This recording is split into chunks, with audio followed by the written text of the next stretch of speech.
Votre indéfectible fidélité à ces rendez-vous nous honore. Messieurs et dames, bienvenue dans cette nouvelle édition d'Analyse 24. Mon invité n'est plus vraiment à présenter, il s'appelle professeur Ahmed Ouseni. Il est cadre et communicateur de Cash et de l'UDPS. Monsieur le professeur, encore une fois, bienvenue dans Analyse 24. Merci beaucoup, mon cher John. Sinon, comment vous allez? Je me porte au rythme du pays. Je profite de l'occasion également pour saluer tous les fidèles téléspectateurs qui vont pouvoir en suivre. Le rythme du pays, c'est la sortie de la conférence épiscopale nationale du Congo. Ce sont donc les pères de l'Église catholique, avec un communiqué qui fait couler encre et salive parce que ils sont des visionnaires, si je peux me permettre. Ils voient déjà 2023 année prévue pour les élections et déjà ils tirent la sonnette d'alarme pour qu'il n'y ait pas glissement. Votre réaction? Ma réaction ne peut qu'être citoyenne. J'ai aussi suivi comme vous l'intervention de prélats catholiques qui alertent déjà sur un prétendu glissement, comme s'ils étaient déjà informés que nous sommes en train de préparer un glissement de notre côté. Je reconnais aux prélats catholiques le pouvoir et d'ailleurs le devoir de rappeler. Et ils sont les gardiens de la bonne marche des choses. Les prélats catholiques doivent effectivement veiller comme ils étaient en train de veiller également sous la gestion de l'ancien président Joseph Kabila. Il y a, personnellement, je suis attristé à deux niveaux. Aujourd'hui, nous sommes encore en 2021 et les élections conformes à la constitution de notre pays sont prévues en 2023. Et qu'aujourd'hui, le prélat catholique commence à parler d'un prétendu glissement alors que tous les signaux n'indiquent pas qu'il y aurait un quelconque glissement de notre part. Alors, je me pose d'abord la question sur l'opportunité de cette sortie médiatique des prélats catholiques. En lingala, on dit avant que bon, je ne sais pas les indices qui poussent les prélats catholiques de pouvoir s'exprimer ainsi. Mais personnellement, je me pose toujours encore la question sur l'opportunité de cette déclaration politique. Parce que permettez-moi de qualifier de déclaration politique, effectivement c'est une déclaration politique. Ils n'ont pas parlé de ça, ils n'ont pas parlé qu'il y a des élections. Si vous pouvez aussi m'accorder d'abord le temps, que je puisse d'abord avancer. Le temps et la parole. Voilà, donc je me pose la question sur l'opportunité de cette sortie des prélats catholiques. Nous sommes encore en 2021, nous sommes encore au bout de 2 ans de la gestion du président Tshisekedi et on nous parle déjà de ce qui va advenir en 2023. Comme si le prélat catholique aurait entendu une quelconque déclaration que nous serions en train de préparer un glissement. Mais ce que je sais, que de notre part, nous sommes en train de nous activer. Certes, la compétence d'organiser les élections est de la compétence exclusive de la Commission électorale nationale indépendante, mais pour que la CENI soit capable, en mesure d'organiser de bonnes élections dans notre pays, il faut que toutes les institutions du pays puissent s'impliquer, notamment le Parlement, l'Assemblée nationale et le Sénat. S'il faut qu'il y ait des réformes électorales, il faut qu'il y ait des réformes législatives quant à c'est à l'Assemblée nationale et au Sénat de préparer les textes. Et s'il faut qu'il y ait de l'argent pour financer les élections, il faut que le gouvernement puisse s'activer. Nous sommes en train de traverser pratiquement un moment de transition gouvernementale. Le gouvernement Ilunga Kamba est démissionnaire, le gouvernement Sama se prépare aussi pour entrer en fonction. Donc, toutes les institutions doivent être mobilisées. Je vous dis que ma première indignation, c'est sur l'opportunité. Je trouve personnellement inopportune la déclaration de prélats catholiques. Et de deux... C'est une sortie prématurée. Prématurée, on peut le dire ainsi. 2021, prématurée. Début 2021, alors que les élections, c'est début 2023. Non, non, pas début 2023, c'est à la fin de 2023. 2022. Pas 2022, 2023. C'est à la fin de 2023. Souvenez-vous que les dernières élections datent du 30 décembre, 30 décembre 2018. 5 ans, c'est 30 décembre 2023. Donc, il y a encore 3 ans devant nous et on commence déjà à nous parler... Fin 2023. Donc, on commence déjà à nous parler des prétendus glissements alors que les évêques catholiques, le prélat catholique, devraient effectivement rappeler, mais dans la perspective de donner les voies et moyens pour que nous ne puissions pas arriver à ces glissements. Et aussi, après cette sortie médiatique de prélats catholiques, ce sont maintenant les réactions des politiques. Bon, je comprends, il y a eu les stimulus, les évêques ont semblé pratiquement provoquer un nid d'abeilles, et on semble un peu comprendre aussi les réactions des uns et des autres. Mais personnellement, j'aimerais terminer pour demander que nous puissions quand même retrouver nos apaisements et que nous puissions effectivement regarder dans la bonne direction pour que non seulement nous puissions avoir les élections dans le délai légal, mais aussi des bonnes élections pour nous éviter encore le spectre que nous avons toujours vécu dans ces pays après chaque élection. Mais pensez au CENI, est-ce de la distraction? Parce que Félix Tshisekedi n'a que 5 ans. Les 2 premières années de son mandat viennent d'être écoulées. C'est du gâchis, entre guillemets, ça tout le monde le reconnaît, même lui-même l'a reconnu. Alors que nous venons à peine d'entamer la 3e année, on met sur la table ces débats sur les élections. Et voilà vous-même la réaction des politiques. Hein. Cette fois-ci, pas de glissement, pas de glissement. Mais finalement, son mandat n'aura été jonché que des distractions. Voilà, d'abord, mon cher John, je ne vais pas d'abord vous permettre de dire que les 2 premières années du mandat du président Félix Tshisekedi n'étaient que du gâchis. Je ne peux pas vous le permettre parce que c'est durant les 2 premières années du président Félix Tshisekedi que la gratuité de l'enseignement de base chez nous a été rendue effective. C'est une disposition constitutionnelle et notre constitution date de 2006. Depuis 2006, jusqu'à ce que Félix Tshisekedi a pris le pouvoir dans ces pays, ces principes constitutionnels n'étaient pas d'application. Et c'est pour la première fois que l'enseignement de base a été gratuit dans notre pays. Donc, ça c'est l'un des premiers indicateurs qui renseigne que les 2 premières années du mandat du président Félix Tshisekedi ne sont pas des gâchis. Et aussi, il faut aussi parler, il faut vous adresser aux Congolais qui ont vécu les moments de Joseph Kabila dans ces pays, où les Congolais vivaient pratiquement comme des étrangers dans leur propre pays. Il suffisait d'un moindre jeu, on disparaît. Mais aujourd'hui, vous ne pouvez pas me parler qu'il y a un détenu politique dans ces pays. Aujourd'hui, vous ne pouvez pas me dire... Il y a un certain Henri Magie qui croupit maintenant en position, jeune, très dynamique du PPRD.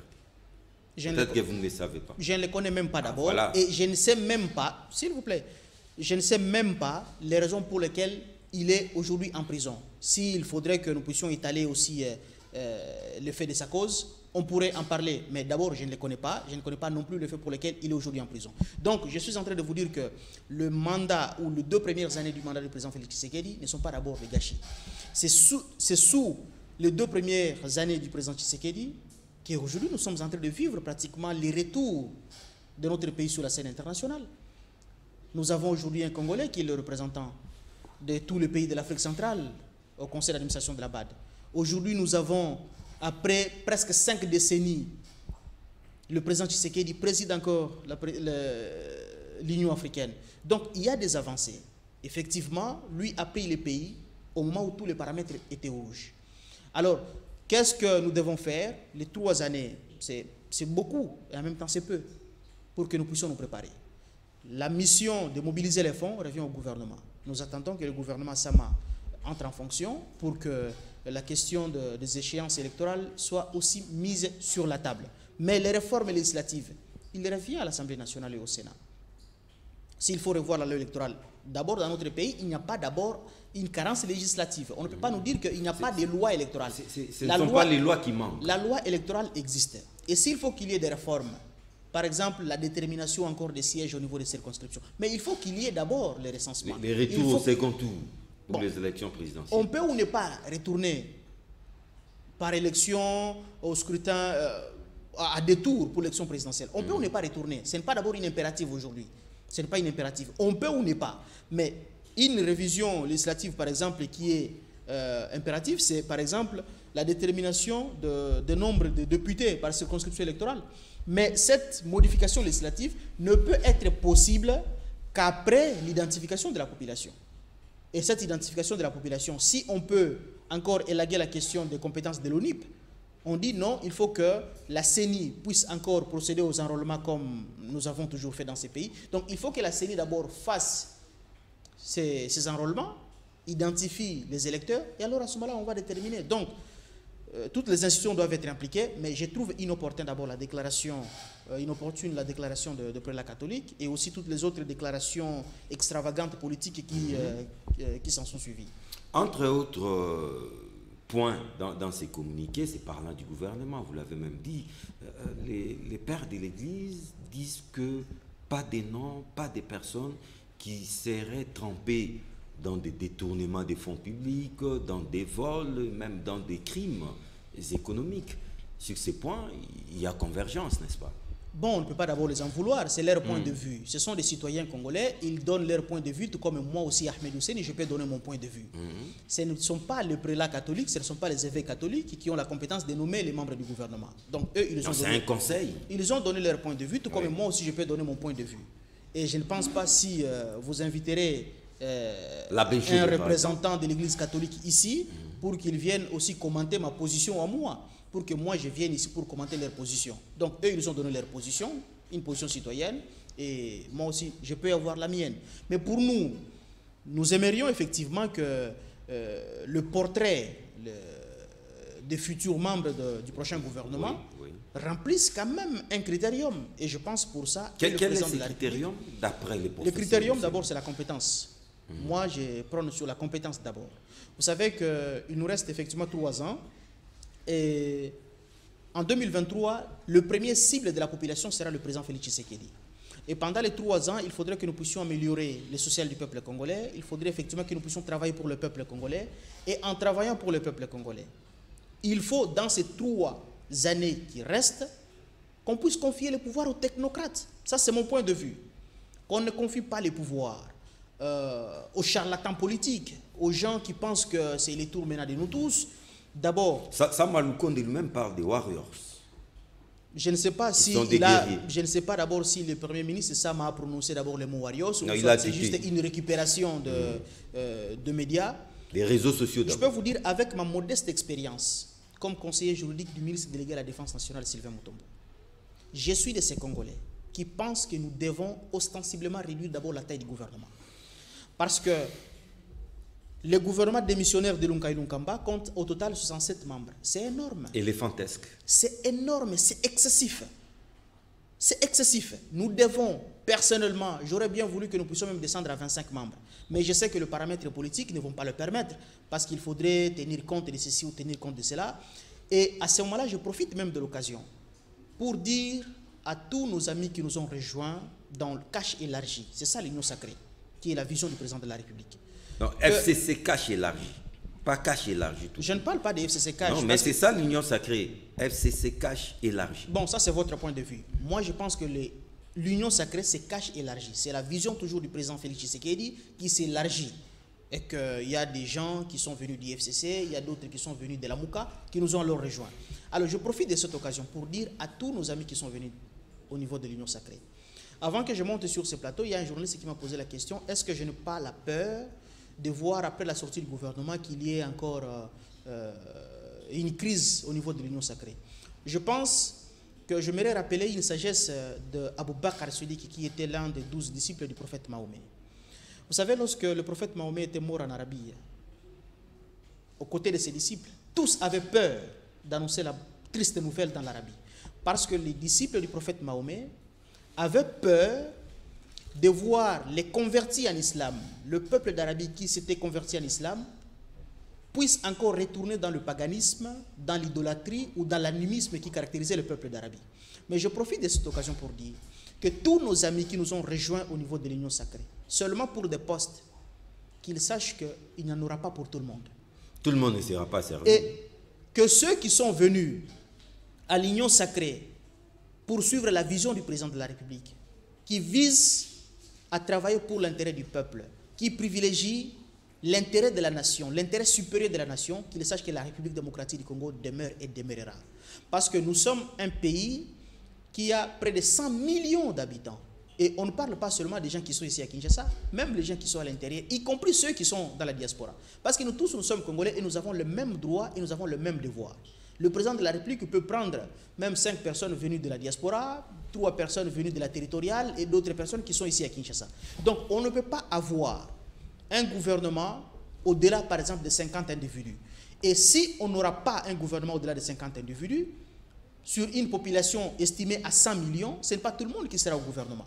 Donc si on est venu à l'Union sacrée seulement pour avoir des postes, pour des positionnements politiques, en tout cas qu'on sache dès ce soir qu'il n'y en aura pas pour tout le monde. Mais à vous attendre, professeur Ouseni, donc il y a déjà un sérieux problème de gestion d'ambition au sein de la jeune Union sacrée. Je ne parle pas d'un sérieux problème de gestion d'ambition, mais en tant que politique, on sait, quand on s'engage en politique, on a toujours des ambitions. Oui. L'ambition d'un politique, c'est conquérir les pouvoirs. Et y rester le plus longtemps lorsque possible. une telle occasion se présente, chaque politique se précipite pour avoir quand même un fauteuil, pour avoir un poste. Alors, nous sommes nombreux. Un pays estimé à plus de 100 millions d'individus, on ne peut pas avoir tout le monde au gouvernement. En tout cas, il faudrait que tout le monde puisse le savoir dès cet instant. Et que le gouvernement ne peut, selon mon entendement, être constitué que des gens qui sont compétents. Il y a aussi d'autres qui évoquent... Revenons aux critères. Il y a aussi d'autres qui évoquent les critères du rajeunissement de la classe politique. C'est bien. Mais pour moi, je l'ai toujours dit, que le rajeunissement de la classe politique n'est pas une question d'âge physiologique. C'est une question c'est un état d'esprit. C'est un état d'esprit. Parce qu'on peut avoir un vieux, il a 60 ans, 70 ans, mais il reste encore jeune et il reste encore civiquement normal.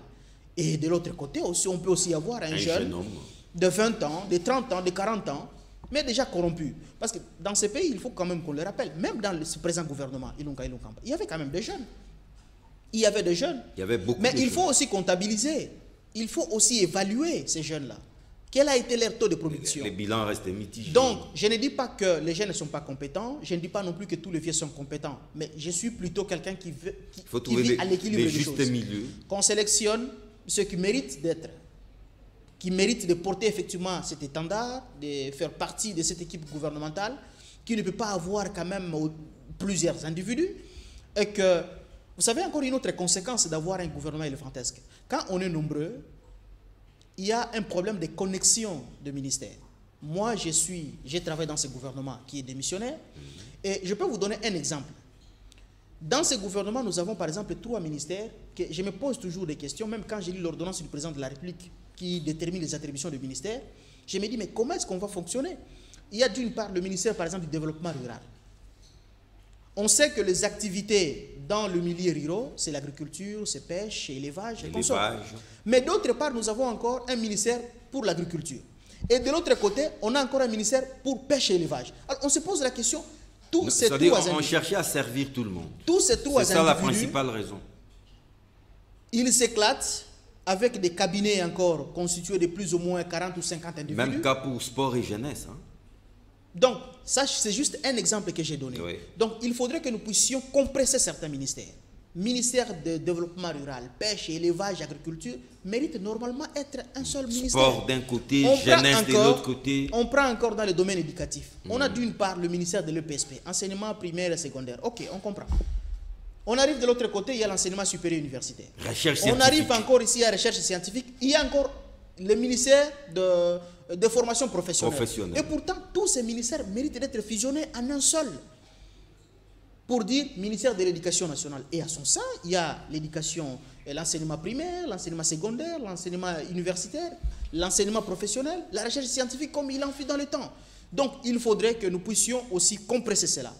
Tenir compte des compétences. Certes, je sais que nous sommes au mois de mars, c'est le mois dédié à la femme. Il faut aussi tenir compte d'autres paramètres, comme le paramètre du gender. Parce qu'on ne peut pas avoir un gouvernement, surtout en ce mois de mars ici, sans qu'il y ait une forte représentativité de la femme. On va encore être désaxé avec des bruits quasiment partout, les cris de nos mamans. Non, nous ne sommes pas respectés. Il faut aussi tenir compte de la géopolitique. Il faudrait que toutes les provinces soient représentées. Parce qu'étant donné que si une province n'est pas représentée dans le gouvernement, dans nos mentalités sociologiques, on dit, donc le président ne nous considère pas. Le président ne tient pas compte de nous. Et il y a une réticence, il y a des réserves dans l'adhésion de l'action républicaine. Donc il faut tenir compte de tout ça. Et je pense que nous devons quand même réduire un peu nos ambitions à la baisse, parce qu'on ne peut pas avoir un gouvernement éléphantesque. Réduire les ambitions à la baisse, on ne peut pas avoir un gouvernement éléphantesque. Professeur Ouseni, Aujourd'hui, avec l'Union sacrée, on peut dire qu'on a assisté à une réqualification de la majorité parlementaire. Pour preuve, on a un autre bureau au niveau de 2 chambres de parlement. Sans peur d'être contredit, ce sont des bureaux pro-Félix Tshisekedi. On a un Premier ministre qui a été désigné par Félix Tshisekedi. Plus d'excuses cette fois-ci. Quels sont les défis qui attendent Sama Lukonde? Bon, déjà que le Premier ministre dans ces pays a toujours été désigné par le président de la République au sein de la majorité parlementaire. C'est-à-dire Oui, au sein désigné, mais il peut être proposé. Bon, même... En tout cas, tel n'était pas le cas avec Ilunga Kamba. Ça, au moins, vous le savez. Politiquement parlant. Politiquement parlant, effectivement, moi, je reste encore dans le cadre légal. Oui. Nonobstant le fait que le Premier ministre Ilunga Kamba a été proposé par l'ancien président Joseph Kabila, voilà. Mais légalement parlant, c'est le président de la République qui l'a nommé. Tout à fait. Donc, dans ces pays, c'est toujours le Premier ministre qui nomme le Premier ministre. Les présidents qui nomment les premiers ministres. L'Assemblée nationale et le Sénat aujourd'hui semblent être effectivement en parfaite de sainteté avec le président de la République, une autre institution du pays. D'ailleurs, c'est une bonne chose parce qu'on ne pouvait pas avoir un pays où les institutions politiques sont désaxées, ne sont pas connectées. Ce n'est pas une bonne chose. Quand le président de la République fait un communiqué le matin, à midi, vous allez suivre Mme Mabunda qui fait notre communiqué contredisant le président de la République. Si ce n'est pas le porte-parole de Ilunga Kamba. Le soir, c'est le président du Sénat, Alexis Tambou Momba, qui fait encore une autre sortie médiatique, ou le lendemain, c'est encore le porte-parole du Premier ministre. Donc, on vivait dans un état où tout n'était pas articulé. Alors aujourd'hui, on a le président de la République qui est en connexion avec l'Assemblée nationale et le Sénat, c'est une bonne chose. Et j'espère personnellement... Et plus de responsabilités aussi. Plus de responsabilités. Et effectivement, comme vous venez de le dire, que nous n'aurons plus beaucoup d'excuses. Hein. Même pas beaucoup, il n'y en a plus. Nous aurons, non, j'ai dit, nous n'aurons pas beaucoup d'excuses parce que ce n'est pas dans 3 ans que nous allons transformer notre pays, où nous allons faire inscrire la République démocratique du Congo parmi au G20. Il vous faudra encore 5 ans? Pas il nous faudra nous, il faudra à la République. Oui. Parce que le développement doit être inscrit dans un cadre processuel. Hein?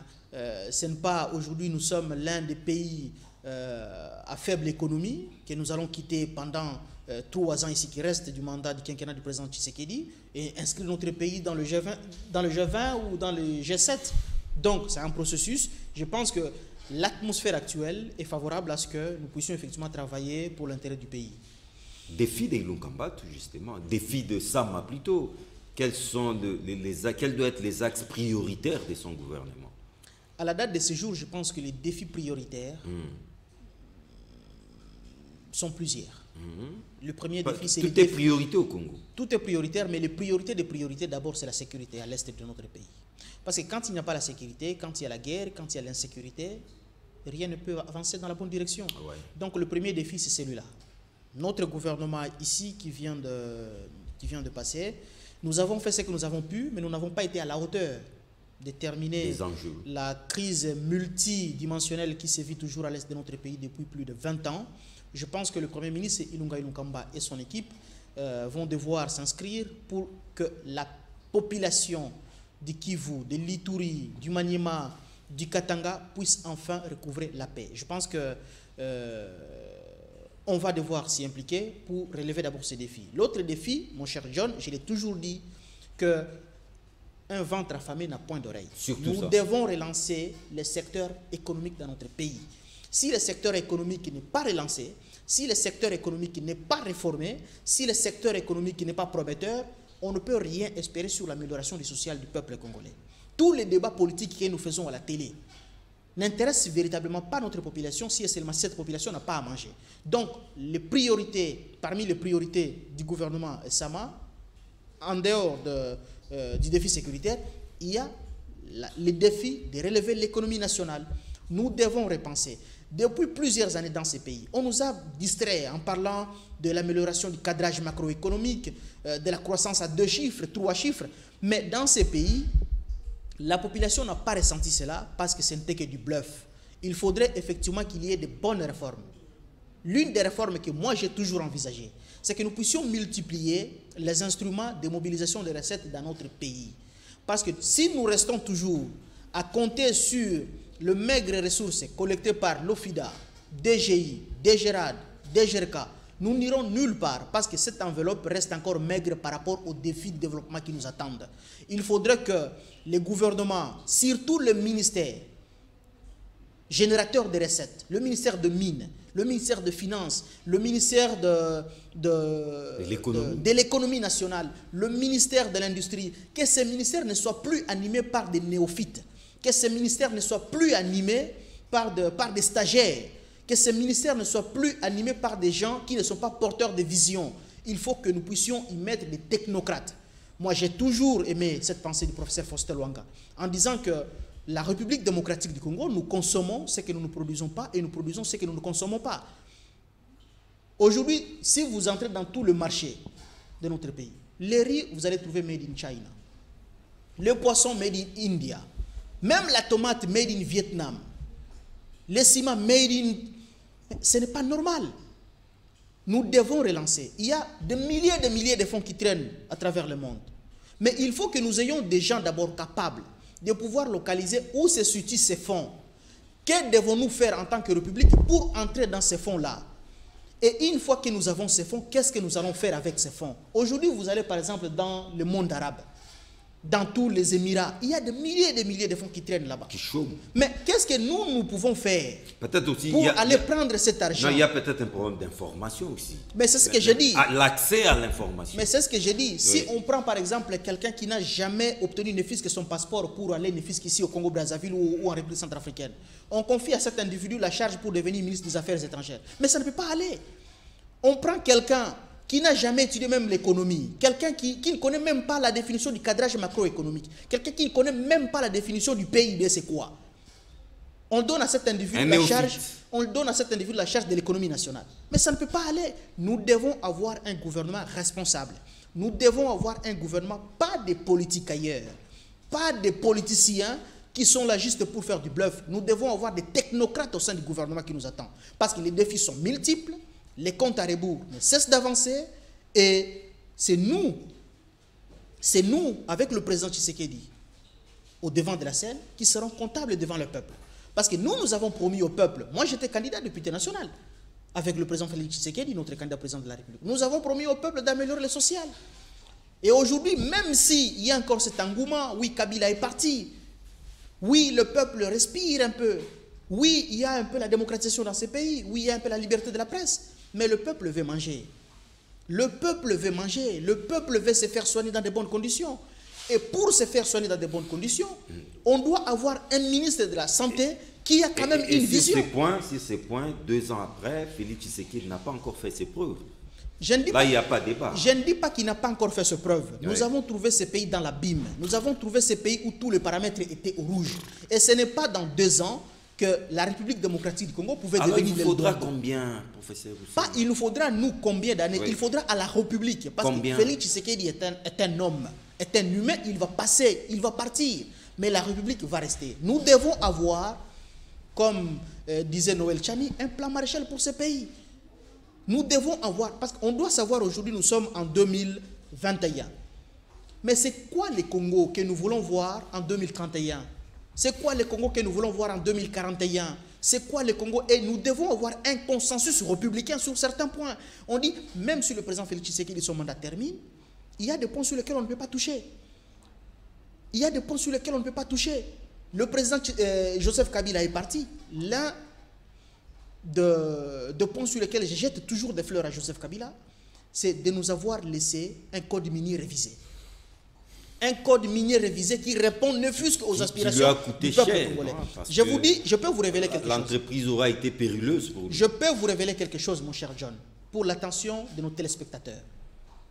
Toutes les lois dans notre pays qui concernent la mobilisation des recettes, toutes les lois qui concernent le développement du pays, nous ont été imposées.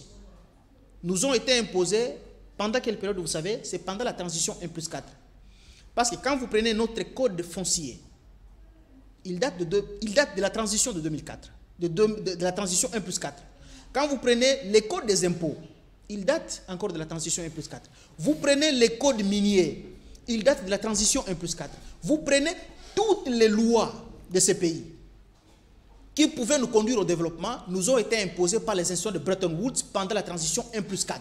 Et on sait pendant la transition... Une transition des belligérants. On sait par exemple, pendant la transition 1+4, quelle a été la qualité d'individus qui animaient nos institutions. L'état d'esprit des gens qui venaient de la forêt, on vient, bon, ça va parce que quelqu'un a pris les armes, il connaît un peu manipuler la Kalachnikov, il sait comment tuer des individus, on confie à cet individu des responsabilités républicaines. Alors, toutes nos lois datent de ce temps-là. Mais Joseph Kabila, parce que par exemple dans le code foncier, dans le code minier, il y avait une clause, on a dit que nous ne pouvions pas toucher à notre code minier, c'est-à-dire la République avait perdu une partie de sa souveraineté. On ne pouvait pas réviser pendant 10 ans, soi-disant pour garantir un peu les investissements étrangers dans notre pays. Mais Joseph Kabila, avant de quitter le pouvoir, il a réussi à modifier les codes miniers de telle manière que ce soit un peu bénéfique pour le pays. Mais aujourd'hui, nous devons capitaliser cela. Nous devons capitaliser. Mais on ne peut pas toujours se limiter à produire ou à prélever juste auprès des étrangers, parce que ce sont les étrangers qui détiennent pratiquement tous nos capitaux. Toutes les sociétés minières dans ces pays n'appartiennent qu'aux étrangers. Vous pouvez vous souvenir lorsque le président Kabila avait reçu les 7 grandes entreprises minières à l'époque, quand les dites entreprises s'opposaient à la révision du code minier. Tous n'étaient que des étrangers. Hein? Anglo Gold Ashanti, Zijin Mining Corporation, Glencore et tant d'autres. Une dizaine d'étrangers. Il faut que nous puissions avoir des personnes responsables, des technocrates au sein du gouvernement. Je ne suis pas contre le politique. Nous devons aussi avoir les politiques parce qu'il faut assaisonner un peu les choses. Il faudrait un mélange savant. Mais il faut que les secteurs mobilisateurs des recettes soient confiés aux technocrates et non plus aux politiques, et non plus aux stagiaires, et non plus aux néophytes, et non plus aux gens qui n'ont plus d'idées, qui n'ont pas de vision. Quelqu'un qui n'a même pas vu un signataire. Quelqu'un qui vient fraîchement, je ne sais pas moi d'où, on va lui confier un ministère générateur de recettes. Ça ne peut pas aller. Donc, il faudrait que, et je pense que le président de la République, le Premier ministre, tous sont conscients de cette réalité des choses. Comme le président de la République lui-même a dit, Kisaloumé Banda, Moussala Bandi, Kazinanza, Tobandi Moussala. Kisaloumé Banda 2 ans après, hein? C'est 2 ans après qu'il dit ça, c'est tout de même étonnant. Je suis heureux d'être en face de John Chitenge, un journaliste percutant qui connaît bien les réalités politiques de ces pays. Vous savez dans quelle manière nous avons vécu dans ces pays dans les premières années du président Tshisekedi, où le président nomme des gens dans des entreprises publiques conformément à ses compétences constitutionnelles, mais le ministre du portefeuille refuse de notifier au nommé. Tout justement, c'est une page tournée. Donc c'est pour vous dire. Maintenant, on vous attend à l'œuvre, on vous attend à l'ouvrage. C'est pour vous dire que le peuple congolais, les téléspectateurs qui sont en train de nous suivre comprennent les circonstances dans lesquelles nous avons évolué dans les dernières années du mandat du président Tshisekedi. Donc on espère que les 3 années qui restent, nous serons à la hauteur et nous allons améliorer tant soit peu le social de notre peuple. Pensez, Hussein, vous l'avez dit, priorité des priorités, c'est la sécurité. La sécurité à l'Est, mais hélas, il y a beaucoup à faire. Pour preuve, un diplomate italien est tombé tout récemment, toujours dans cette partie de la République. C'est là d'ailleurs, il lance les débats sur la sécurité ou l'insécurité dans l'Est de la République démocratique du Congo, mais tout de même, une tache noire déjà sous le mandat de Félix Tshisekedi. Bon, ce n'est pas une tache noire sous le mandat du président Tshisekedi, parce que ce n'est pas le président Tshisekedi ou les gens commis sous sa responsabilité qui ont commis ces crimes odieux. D'abord, ils ont tué les Congolais. Non, pourquoi j'ai dit ça? Parce que 2 Onisiens sont morts au Kasaï, frappés par les Bakata Katanga.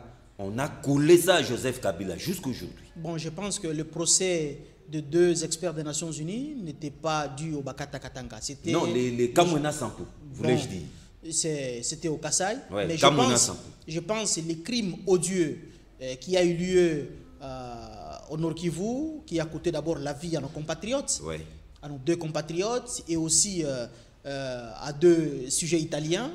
Je pense que les enquêtes sont à court. On va déterminer les responsabilités, on va savoir comment est-ce que nous sommes arrivés jusqu'à voir cela. Mais cela n'est qu'un petit échantillon. Le peuple congolais, nous avons perdu des millions et des millions de nôtres à l'est de notre pays.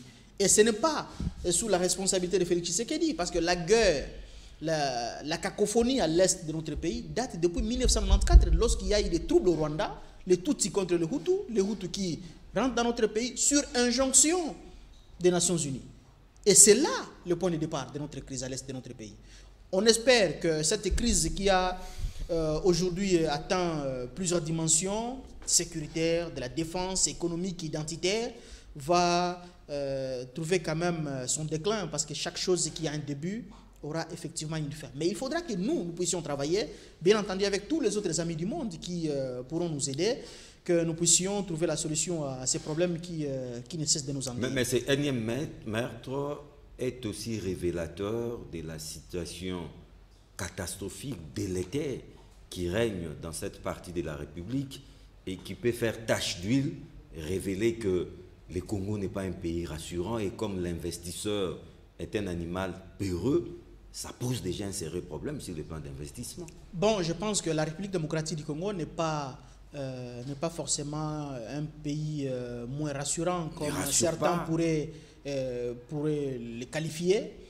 Parce que vous savez qu'aujourd'hui, même dans les zones les plus conflictuelles possibles, un investisseur vise d'abord son gain. Oui, son gain.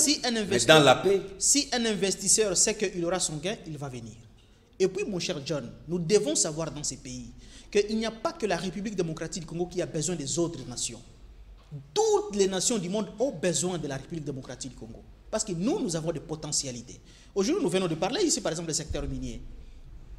Pouvez-vous me citer un seul Congolais qui est propriétaire d'une société minière? Ça n'existe pas. Ce ne sont que des étrangers. Mais si et seulement si nous étions un pays moins rassurant, comment tous ces étrangers sont venus pour créer des sociétés minières dans notre pays? Glencore, Anglo Gold Ashanti, Zijin Mining Corporation et autres. Katanga Mining. Donc, ce sont des étrangers qui sont venus dans notre pays pour investir. Donc, la République démocratique du Congo n'est pas forcément moins rassurant comme certains pourraient la présenter. Mais en même temps, nous devons quand même reconnaître que si et seulement si nous arriverons à recouvrir la paix dans notre pays, nous allons encore maximiser nos potentialités et nous aurons encore des milliers et des milliers d'investisseurs sérieux, pas des spéculateurs de capitaux étrangers qui viendront aussi contribuer dans notre action économique et pour arriver aussi à son corollaire, l'amélioration du social de notre peuple. Parce qu'il ne suffit pas seulement de dire que nous avons beaucoup de minerais, nous avons la forêt, nous avons telle potentialité, les étrangers viennent dans notre pays, mais nous, notre objectif, comme l'a toujours dit le professeur Kumbo Kingimbi et même le professeur Jean-Paul Seguiobe dans sa thèse, il parlait que la mission principale, lorsqu'un État appelle les investisseurs étrangers investir dans son pays, l'État doit principalement viser l'amélioration du social de son peuple. Et non pas dire aux étrangers, venez, construisez, cultivez, prenez tous les bénéfices, rentrez dans votre pays. Donc c'est là où il faut qu'il y ait aussi des réformes législatives et je pense que nous allons pouvoir nous y mettre. Certes, 3 ans, c'est peu, mais dans un élan processuel, nous arriverons quand même. Donc j'espère que nous devons faire l'essentiel pour maximiser notre action publique durant les 3 années d'abord qui restent dans le premier quinquennat du président Tshisekedi, bien que ce n'est pas le dernier mandat. C'est possible que nous puissions encore, si le peuple congolais estime nécessaire, on pourra encore renouveler le mandat du président Félix Tshisekedi, mais dans les 3 ans d'abord qui restent sur le plan légal, nous devons travailler pour l'intérêt de notre peuple. Alors peut-être pour terminer, Félix Tshisekedi, tout justement, un digne fils congolais, trône au sommet de l'Union africaine. Y a-t-il des dividendes pour les Congolais qui gagnent les Congo? Bien entendu, la République démocratique du Congo va beaucoup gagner durant le mandat du président Tshisekedi à l'Union africaine. Parce que le président qui a décidé de faire un comeback diplomatique de notre pays, lui-même aujourd'hui, il est à la tête de l'Union africaine. C'est une bonne chose parce qu'aucune décision au sein de l'Union africaine qui concerne la République démocratique du Congo ne peut être prise sans que la République démocratique du Congo ne soit entendue ou sans que la République démocratique du Congo ne soit bénéficiaire de cette décision. La voix du Congo devient audible. Aujourd'hui, nous avons notre candidat à l'élection du secrétariat permanent de la SADC, qui est le professeur Faustin Luanga, lorsque lui aussi sera Premier ministre de la SADC, parce que le secrétaire permanent de la SADC, c'est pratiquement le Premier ministre de l'organisation sous-régionale. Quand lui aussi sera de ces côtés-là, ce sera une bonne chose. Le président Tshisekedi est encore, en ce moment où je vous parle, en train de négocier le siège de la République démocratique du Congo au sein du Conseil de sécurité des Nations Unies. Et que nous n'allons pas nous limiter pas à ce niveau-là, mais nous devons aussi envahir toutes les organisations sous-régionales, régionales et même internationales dans lesquelles la République démocratique du Congo est membre. Congo is back sous l'impulsion du président de la République, et ça, ce n'est pas une flatterie, c'est une vérité, c'est une évidence, c'est une réalité que nous sommes en train de vivre. Mais pendant ces temps, les Congolais moyens, les Congolais de la rue ne voient toujours pas qu'ils gagnent le Congo, si ce n'est que la visibilité, les honneurs, les tapis rouges. C'est ça les drames. Vous savez, mon cher John, sur le plan, dans la gestion des États, dans la gestion diplomatique, dans la gestion républicaine des choses, une nation a aussi besoin de la visibilité. On ne peut pas toujours, sur le plan international, parler de la République démocratique du Congo comme un pays en guerre, comme un pays en souffrance, comme un pays où le PIB est moins que la Somalie ou le Tchad ou la République centrafricaine. On doit aussi parler positivement de la République démocratique du Congo. Aujourd'hui, l'actuelle représentante du secrétaire général des Nations Unies dans notre pays, c'est une Guinéenne. Aujourd'hui, quand désormais on va parler de la numéro 1, allais-je dire, de la MONUSCO dans notre pays, on va voir la Guinée, c'est une bonne chose. Hein? Elle vient de remplacer ici Madame Leila. Toujours une dame remplace une dame. Elle aussi représentait valablement son pays. Donc vous voyez que on va aussi commencer à parler positivement de la République démocratique du Congo. On ne peut pas toujours parler de notre pays, toujours dans le mauvais sens. La capitale du viol. Quand vous tapez sur Internet, vous entrez sur Google, vous tapez la République démocratique du Congo, les premières images qui apparaissent, ce sont les images de détresse, les images de guerre, les images de morts, les images de peuples affamés, les images de viols. Il faut qu'on parle aussi positivement de notre pays, et c'est un point positif. Si les gens qui sont encore ici, certains n'arrivent pas encore à comprendre, mais ceux qui sont dans la diaspora, ceux qui sont à l'étranger, comprennent l'enjeu, comprennent l'ampleur des choses. Il n'y a pas que la République démocratique du Congo qui est un problème. Tous les pays du monde sont en souffrance. Tous les pays du monde, surtout encore pendant cette période de pandémie. À des degrés différents. À des degrés différents, bien entendu, oui. Mais la souffrance reste la souffrance, les difficultés restent les difficultés. La souffrance, elle est humaine. Elle relève de la nature humaine. Vous pouvez trouver quelqu'un qui a 10 millions de dollars américains dans son compte bancaire, mais il souffre, il est dans les comas. Celui-là, pour lui, la chose la plus importante, c'est sa santé. Et vous, parce que vous avez faim, la chose la plus importante pour vous, c'est trouver du pain. C'est trouver du pain. Donc nous tous, nous sommes en difficulté. Et nous devons, en ce qui nous concerne, nous, la République démocratique du Congo, nous devons travailler pour améliorer les conditions de vie de notre peuple. Professeur Ahmed Ousseini, nous devons atterrir en beauté.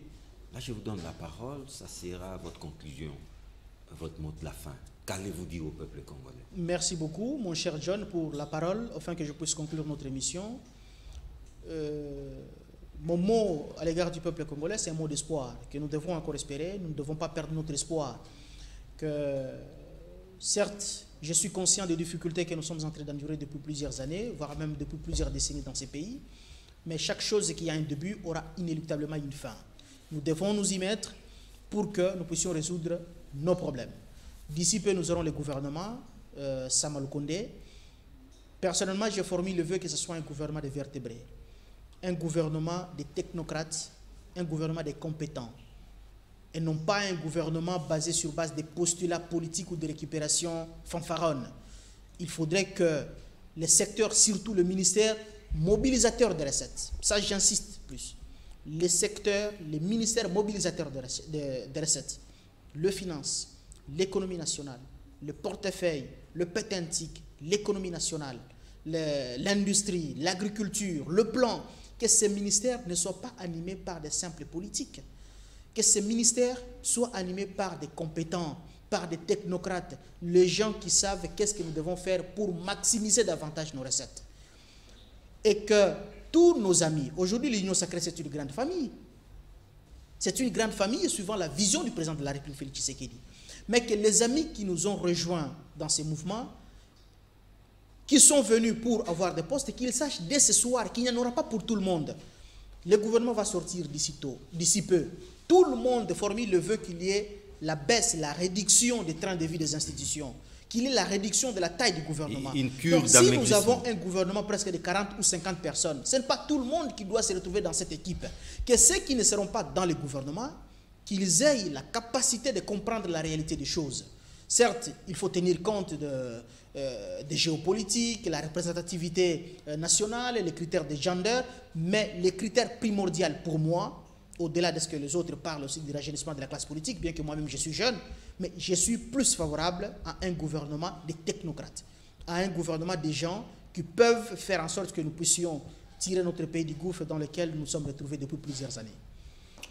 Professeur Ahmed Ousseini, merci beaucoup. C'est moi qui vous remercie. Je rappelle que vous êtes cadre et l'un des communicants en vue du CACH et du parti présidentiel. J'ai cité l'UDPS. C'est moi qui vous remercie. C'était à la fois un honneur et un plaisir. Merci beaucoup. Merci surtout à vous. Vous étiez des milliers à prendre rendez-vous avec Analyse 24.